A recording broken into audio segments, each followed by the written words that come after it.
Council meetings are long and boring. Wouldn't it be great if they were short and unboring? That is why I invented the 5-minute meeting.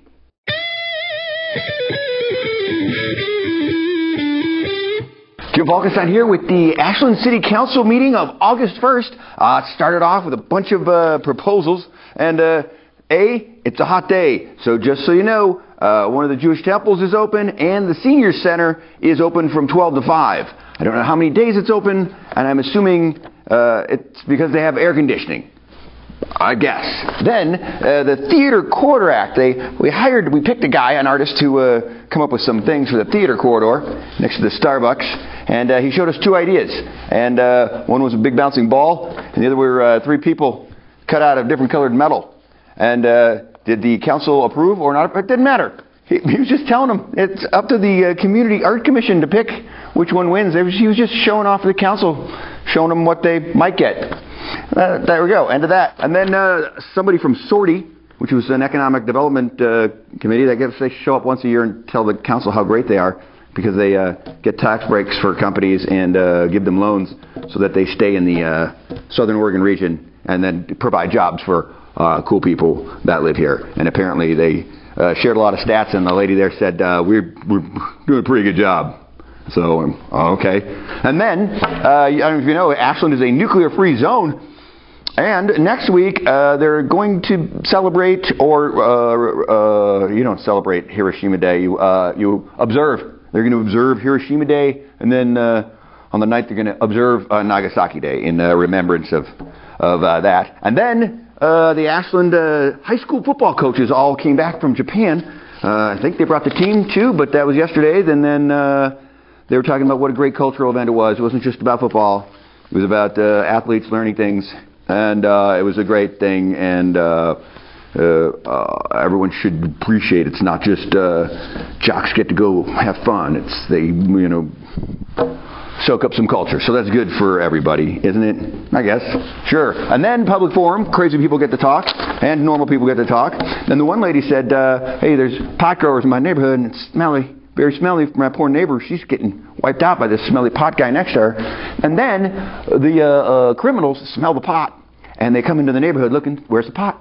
And they go break into everybody's house looking for the pot. I think it would be outside if you could smell it. Anyway, so she said, that's the problem. We got to do something. And then the lady who manages the condos above the Pony Espresso on Lithia Way said the homeless people are still creeping out her tenants, and they're all afraid of the creepy homeless people, even because they're not included in the downtown inclusion zone where the cops can bring down the hammer on the creepy homeless guys. And so she said, it's a problem, still a problem. We want to get in that zone. And the council went, we'll look into it. It's tougher than you just redrawing the line.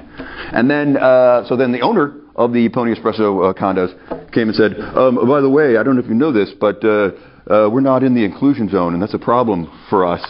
Which I think they just talked about it. But he said, well, maybe I'm going to take my buildings and go home, or maybe I won't build another building, or maybe everyone in the buildings is going to leave town because they said they would, and you should do something. And they went, yeah, we just talked about it over there. We're going to do something. He's like, whoa, okay, not a threat, but whoa. Anyway, that guy. Then, a high school girl, of course, said she's against climate change, and she wants to have an ordinance, not a law, not a resolution.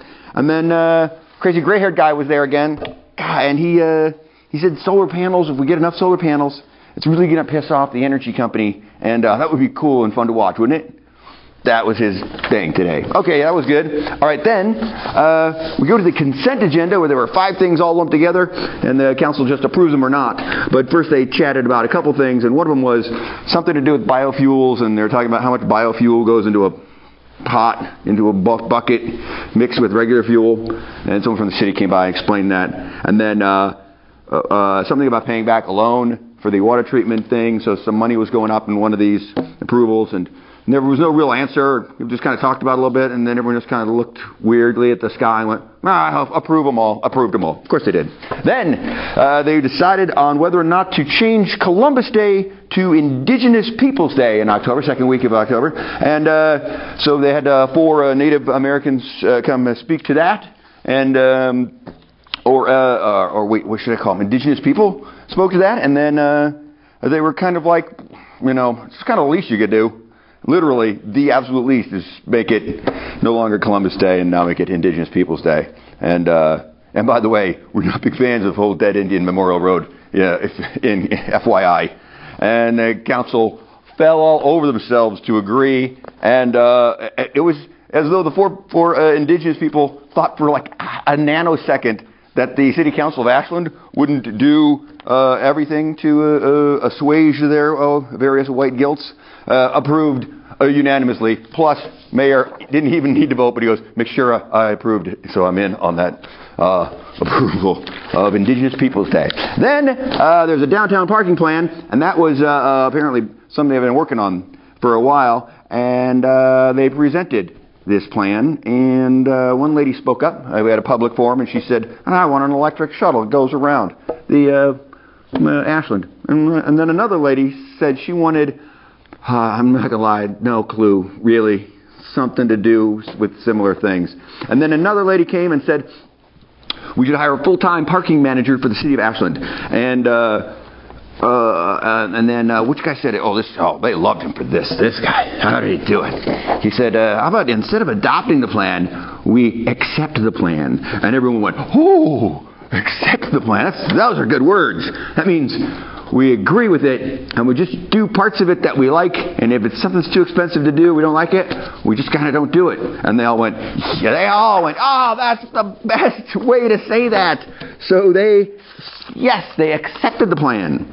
Well, I think it was good, actually. And then, we see, at the end of the meeting, and then the police chief came up and said, this Saturday at 10 at the band shell, there's going to be like a memorial for one of our former cops who died. Not be cop being just like in a bad way somewhere recently.